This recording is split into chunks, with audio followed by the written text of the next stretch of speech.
ভগবান বলছেন, যারা আমাকে জানে ও মান্য করে,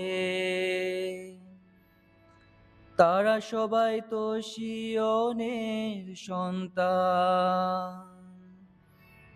আসলে সিয়নের ব্যাপারে বলা যেতে পারে, প্রতিটি মানুষই তার সন্তান। ভগবান বলছেন, যারা আমাকে জানে ও মান্য করে,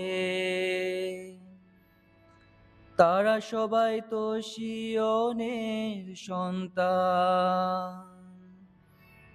আসলে সিয়নের ভগবান বলছেন, যারা আমাকে জানে ও মান্য করে,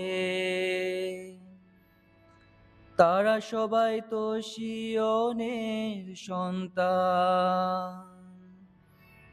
আসলে সিয়নের ভগবান বলছেন, যারা আমাকে জানে ও মান্য করে, তারা সবাই তো সিয়নের সন্তান। আসলে সিয়নের ভগবান বলছেন, যারা আমাকে জানে ও মান্য করে, তারা সবাই তো সিয়নের সন্তান। আসলে সিয়নের